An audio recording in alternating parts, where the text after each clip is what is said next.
Good morning. It's Friday, August 4th, and thank you for joining us on Up to the Minute. I'm Randy Ramsey from Southwest Alternate Media Project, filling in for Todd Duplantis, who couldn't be with us today. But I'm super excited because Dr. Natalie Garza, HCC history professor, is here with us today. Always excited to see Natalie.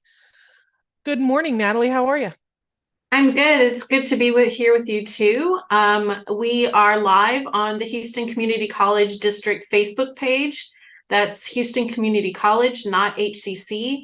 We're also on YouTube. We are on X, formerly Twitter, LinkedIn, and on HCCTV at noon, 5, and 10 p.m. Monday through Friday. And we're here this morning discussing HCC's visual arts and the support we give art majors. And here to talk about that with us this morning is Katherine Rhodes Fields, Division Chair of the Visual Arts of the Media, Visual and Performing Center of Excellence. Sorry. Oh, good Hey, morning. hi. Thank you. Good morning. I know I teach in media, visual and performing arts, and I mangled it.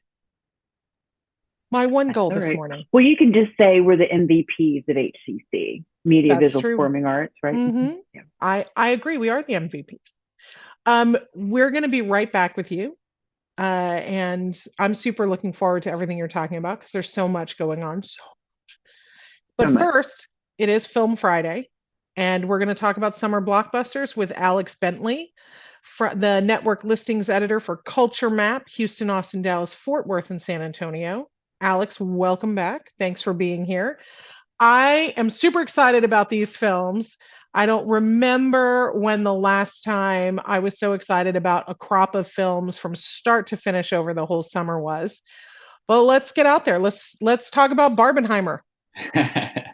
Yeah, Barbenheimer was amazing. I wanted to go see them all both in one day. I couldn't manage to do that, but I saw Oppenheimer first. If anybody cares, I saw Oppenheimer first, then saw Barbie second. So I think that's the correct order in seeing them.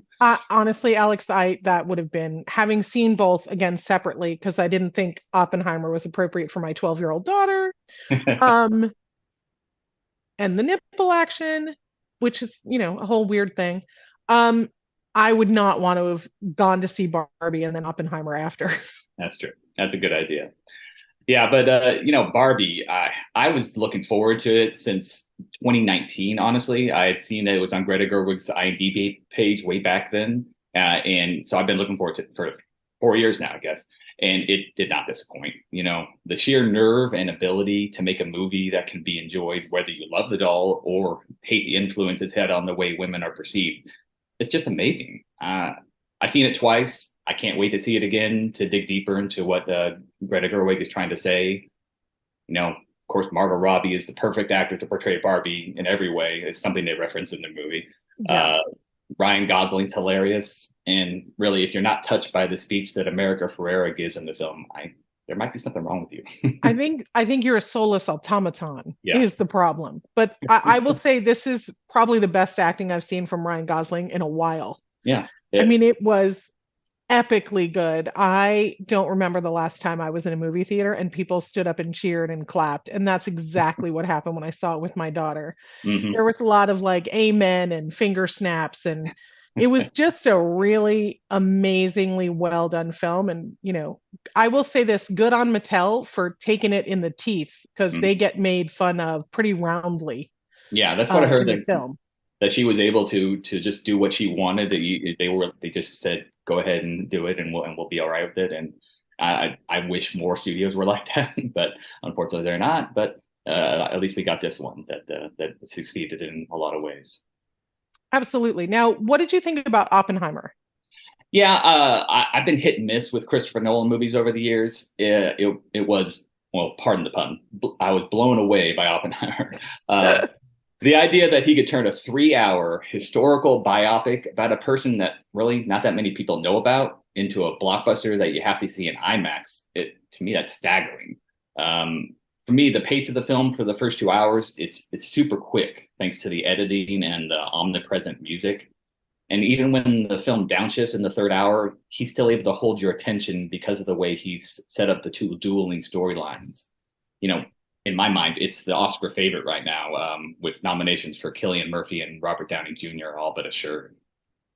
I have to agree. I have to say it's a real, for me, it was a real show of craftsmanship. Mhm. Like it really was about the craft of filmmaking and storytelling. And, living with a history professor, I have a lot of knowledge about Oppenheimer and I've watched far too many World War II movies.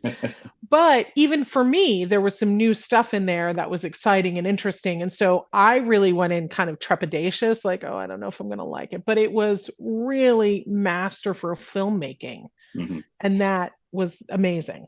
Yeah, I didn't know much about him, Robert Downey Jr.'s character, right? I forget his name, Strauss, I think is his last name. Mhm. But I didn't know much about him, but the way they set it up, the going back and forth, and just I don't know, and the black and white, and the going back and forth between the black and white and color. I didn't realize until the end of the movie that really I hadn't read anything about it, any interviews or anything, but that he was kind of emulating Oliver Stone's JFK in a way. It's so. Just an amazing movie. I'm seeing it for a third time next week because it's in up here. It's in IMAX 70 millimeter, and so I'm finally getting to see it in that one. In that format. Nice. I'll be interesting to talk to you about the difference between it because I didn't get to see it on the 70 millimeter either. Mhm. Yeah. So, but people tell me it's an epic experience. Yeah. Well, there were other movies. Maybe. So let's touch on them. But you know what? It's a good crop of summer movies. There's a lot to see that's really worthwhile. That's true. It was a really good summer blockbuster season, I thought. Yeah. I don't know what you want to start with. I mean, we could start with Spider-Man into Across the Spider-Verse if you wanted.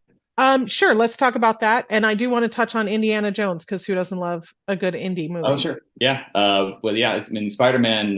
Yeah, I thought the first movie, Into the Spider-Verse, was great, of course. And so to me, there was never really a doubt that Across the Spider-Verse would be equally great. I think it still surprised a lot of people with its level of creativity and imagination. I mean, you could watch that film 10 times and not catch every visual element that they put in there. I don't know if you know, but on top of that, they even put out different versions of the film. They subtly change certain scenes so that it's literally impossible to say you've caught everything.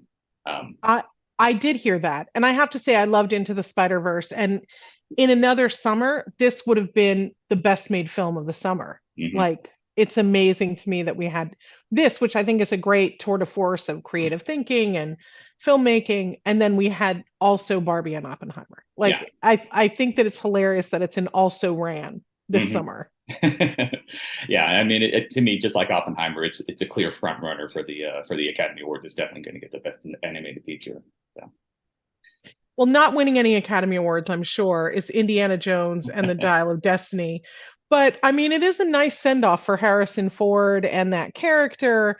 And it's nostalgic. It reminded me in the way of Maverick did last year, where we were like, oh, I remember when For sure. You know, I can't say I was jazzed about seeing a new Indiana Jones film after the Kingdom of the Crystal Skull, 14 years ago. That was a severe disappointment. But this time around, like you said, they managed to give Harrison Ford a great send off, and it had some solid action scenes and implausible story that was still fun. And it introduced Phoebe Waller-Bridge to the franchise, which anyone who has seen watched Fleabag knows it's a major plus. Yeah, I thought that was probably the best thing about the movie. Although I enjoyed it. I really did. It was just a fun watch. Speaking of which, Mission Impossible again. Mm-hmm. Yeah, you know, for my money, Mission Impossible is the best movie franchise out there. And even though Dead Reckoning Part 1, it's a little too complicated for its own good, it still delivers with its signature stunts. There's just something mind-boggling about Tom Cruise literally driving off a cliff to entertain the masses. And, you know, I'm always going to tip my hat to someone who's willing to go to such lengths himself. There are some people who'd be thrilled if he drove off a cliff. So, I mean, maybe that was the appeal. I don't know. I like the Mission Impossible movies. I like a good action flick. Who doesn't love a good action flick? Mm-hmm. I haven't seen it yet, so it's on my list, but it didn't reach the top. So I'm glad to know that it's delivering the goods, because I've heard mixed reviews. Yeah, it got mixed reviews, and they didn't do themselves any favor by scheduling themselves right the week before Barbenheimer. If they'd kind of moved a little bit further back, then we've gotten some more attention, I think. I feel like that might be an ego move, but that's, I Yeah. don't know anything. What do I know? Okay, remake of Teenage Mutant Ninja Turtles. What the heck? Well, like any kid who grew up in the 80s and 90s, I was a fan of Teenage Mutant Ninja Turtles. I'm no super fan, but Mutant Mayhem, to me, it's a great introduction to the characters for kids and a nice slice of nostalgia for people of my generation. The animation style is what I would call purposefully rough, which kind of makes it perfect for mutant turtles that live in the sewers. There's a lot of irreverent but kid-friendly humor. It's Oh, action-packed. Alex, And did you freeze? oh, did I Oh, freeze? there we go. Oh, sorry. You froze I just for a moment for me, but that's fine. Okay. I was saying there's a lot of irreverent but kid-friendly humor in it. It's action-packed and it stays true to the original tone of the franchise. So I Well, thought, my go my ahead. 15-year-old son is super excited to see it, Yeah. so No, I'll be seeing it. I mean, obviously they're exactly 15-year-old turtles. So and there's a lot of jokes about them being 15 years old. So I think it's perfect for someone like that. Well, Alex, it has been great having you on. Thank you so much again. So much Thank to you. talk about. There's some more stuff Yeah. coming up. So I'm sure we're going to see you back here soon. I mean, there's a slew of stuff, and then there's like the dead zone. So we'll see what's going on. And Because there's 4 or 5 more things dropping in the next month or two, and then it's crickets yeah, for a and while. of course with the writer's strike and the actor strike, we'll see if anything actually comes out at all. So we'll see. Yeah, we'll see. But it's always great to see you. Thank So you. super excited. We'll have the info on Culture Map in the post after the show. Alex, have a great Film Friday Have a and great day. enjoy the weekend. You too. Bye-bye. We're moving on to Katherine Fields, Division Chair of HCC's Visual Arts Department. Welcome back to the show, Katherine. Thank you. It's great to be here with everyone. Good to see you all. So fall semester is coming up quickly, and we want to have all of the programs on the show to talk about their offerings. And we know that visual arts has a lot of them. So can you tell us about some of the arts courses that are being offered in the fall?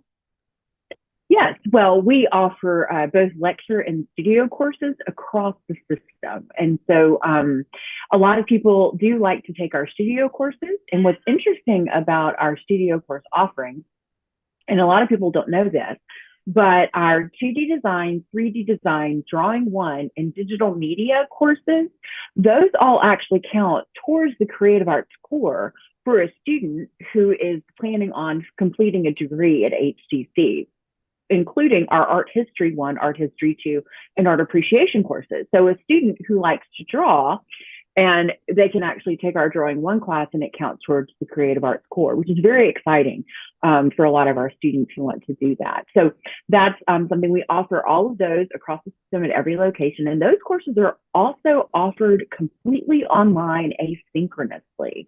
So that's another opportunity for students that may want to take an art course but can't make it to a physical location. They're offered online. And then of course we have our studio courses that are in person at our locations, such as ceramics that are very, very popular courses, sculpture and art metals. Those are our 3D, or like 3D meaning objects, like 3D objects, that where you can make art. And we also offer painting, photography, digital photography. We actually have black and white dark rooms, wet dark rooms. We have 2 dark rooms. We have one at Stafford and one at Central. And we're the only other institution besides University of Houston Clear Lake that has operational dark rooms. So that's another kind of wonderful thing about our arts program here at HCC, is that we do have working dark rooms, and we offer courses on how to develop film. For those of you that don't know what a wet dark room means, it's where you develop film and print on paper using enlargers. So that's another opportunity for people to take courses with us in the arts program. But we also offer printmaking and life drawing courses. We're offering life drawing. So if you want to learn to draw the human form, there are a lot of students that take that want to learn how to draw human forms, especially in the gaming and simulation program, right? So to create images of warriors or humans in video games. We do offer life drawing where students learn how to draw from the human form, and that will be at our Westlake location. this semester. Next semester, it will be offered at the central location. So yeah, so we have lots of different courses, lots of different offerings. We also have a watercolor class offered on Fridays at Central. And yeah, so lots and lots and lots to offer. Yeah, it sounds like there are a lot of options and really interesting classes, a variety of forms and methods that students can learn about. Yeah. You mentioned a couple different campuses, but where are the arts studio locations throughout the district? Okay. Well, we have all of our courses are offered at Central Campus. So there's studios at the Central Campus location, the main Central Campus location. We actually have studios that support all of our courses that are on our course roster. And then our second location where we can offer a majority of the classes. Right now, I'm currently working on building an art metal studio at the Stafford location. So Stafford will be a location where we can offer all of our courses. But Stafford, Southwest College Stafford. And then we also offer in Southwest, we offer studio courses at the West Loop location. In the Northwest College, we offer studio courses at Spring Branch, A-Leaf, and Katy. And then at Northeast, we offer studio courses at Northline. And in the Southeastern region, we offer our studio courses at Southeast, there at the East Side campus in the Felix Morales building. And we also offer courses online. Right? So what's wonderful news is as of this fall, a student can actually complete our entire degree plan at each college. So that's a wonderful thing that we can offer and say now, because we are just finishing out building our 3D studio at the Northline. So that'll support our majors at Northeast.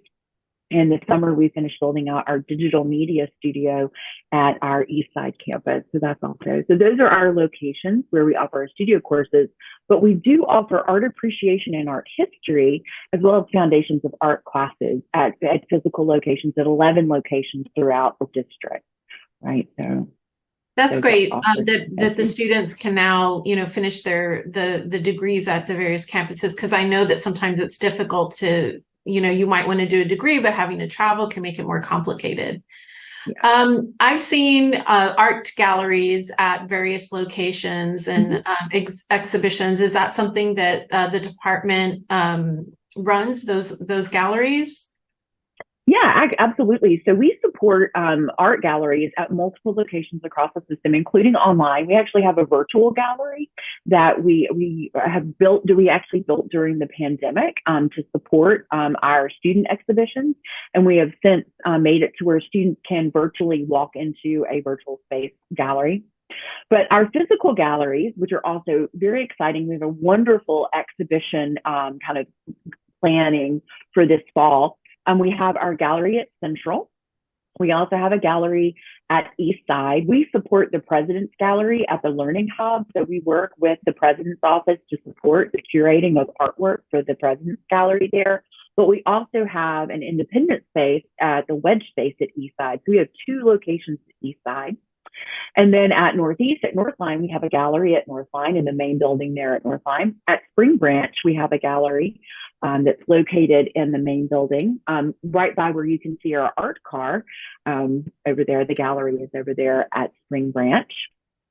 And then at West Loop, we have a gallery right there. When you walk into the main area, the West Loop building is immediately to the right of the auditorium. And then at Stafford, we have a very large gallery space right there in the middle of the main area, foyer in the Fine Arts building, a Fine Arts complex there at Stafford. Are the exhibitions there student exhibitions, or do you bring, outside artists to give these exhibitions?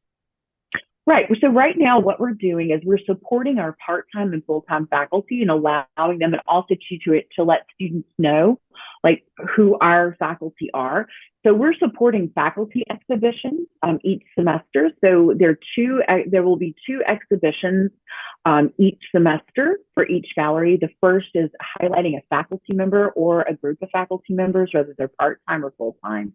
And then at the end of the term, it'll be our student exhibition, where our students who are enrolled in our studio classes, they submit one work of art for a juried art exhibition, and then their work is on display in the gallery spaces afterwards. The only exception to that is the West Loop location, where the West Loop location actually hosts 2 faculty exhibitions each term. So because their student show is held at the Stafford Gallery, because it's considered by college, right?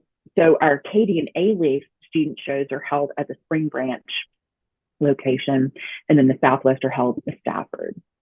So that's really exciting. I as a faculty member, right, it being able to be creative and to do work that you really care about outside of the classroom is fun. So we have maybe 20 seconds, Sure. and I just want to give you the opportunity to talk about the ideal calendar and the HCC Arts calendar. Yeah, so the ID Loom calendar is a wonderful resource that's been provided to us by HCC, and that we're allowed a digital link to be sent out an invitation also to purchase tickets for events. So our COE really utilizes the ID Loom process to really advertise that. So at any point in time, if anyone's interested in any event that's going on in the Center of Excellence for the Media, Visual, and Performing Arts, they can go to our ID Loom calendar, and it shows all of the details, like the directions on how to get there, the time of the exhibition, so on and so forth. That's a wonderful resource that we have. Also, too, on the main website of the HCC webpage, if you go to the arts calendar, it lists all of our events, the entire COE, which does include our exhibitions, but it also includes our performances, our dance performances, our music performances, and our theatrical performances that are held by our students and by our faculty every semester. Thank you. We will have all of the information about the Visual Arts Department in the post after the show. Thank you, Katherine Fields, Division Chair of HCC's Visual Arts Department. Well, thank you, Natalie. Thank you, Randy. Thanks, Katherine. It's great to see you again. Yeah, y'all take care. Happy Friday. Thank you. So great. Isn't there so much stuff going on? It's amazing. There is. Yeah, it's really exciting. It's so exciting. And we have some announcements with some other stuff going on. But I wanted to ask you, Natalie, if summer's going good? It is, yeah. I have been in Houston all summer, and next week we're going to South Padre. So I'm getting a little break before the semester starts. Getting out of Dodge. Yeah. So good. Uh-oh. Well, I'm so excited that you're getting out of Dodge. I'm having a headphone problem. I'll go ahead and start with the announcement. We have summer dance classes coming to a close. HCC's community learning program will soon end its classes for kids, teens, adults, and seniors, including tap, jazz, and belly dancing. That is Tuesdays and Saturdays through August 8th and 12th at HCC Spring Branch campus. And you can check our post after the show for times, fees, and registration info. Thanks, Katherine. Can you hear me now? Yes. Okay, my headphone just died on me. Of course it does. Right in the middle of everything. We also have entrepreneurship workshops, how female entrepreneurs should market their business. It's a good time to start working on that business. So this virtual series continues with some tips, noon to 1:30 today, Wednesday, August 9th. And check our post after the show for more info. And HCC Southeast Campus is hosting an open house and registration fair. So turn your passion into a career at this open house. Students as well as community can explore the programs that HCC offers. You can meet staff and register for classes and just enjoy fun and activities around the campus. This is from 9 a.m. to 1 p.m. Saturdays, August 12th and 19th at the Eastside campus. And you can check HCC's district Facebook page for more information. Houston Community College and MBDA are continuing their popular subs and sandwiches, this time hosted by Talipson, 11:30 to 12:30 p.m. Wednesday, August 16th. So check our post after the show for that. And we were just talking about this, the faculty exhibition, Janine Dykes, HCC Northwest. identifying as a third culture kid, which as an expat mom, my kids were third culture kids. Janine Dykes has moderated discussions about this topic with her students for 20 years, making artworks reminiscent of toys to depict those influences. Monday, August 21st to November 3rd at HCC's Northwest Spring Branch Gallery, and it's free. So check our post after the show. Fall registration also remains open. To learn more about all of HCC programs and start dates and options to cover costs, go to hccs.edu/apply. Please register for classes. 5 ways to learn online, anytime, online on a schedule, hybrid, in person, and hybrid lab. Super good stuff coming up. I'm super excited to get back to teaching this fall. I've been away though, Natalie, so I have a leg up on you. I taught the first half of the summer, so I was away the second half. Monday, we're back to Mental Health Monday, which I need every day. Dr. Sean Fitzpatrick of the Jung Center of Houston will return on Monday, and will spotlight the HCC Reading Culture program, which will spotlight Australia this fall. In the meanwhile, thanks for joining us. Have a great weekend, and we'll see you back here soon.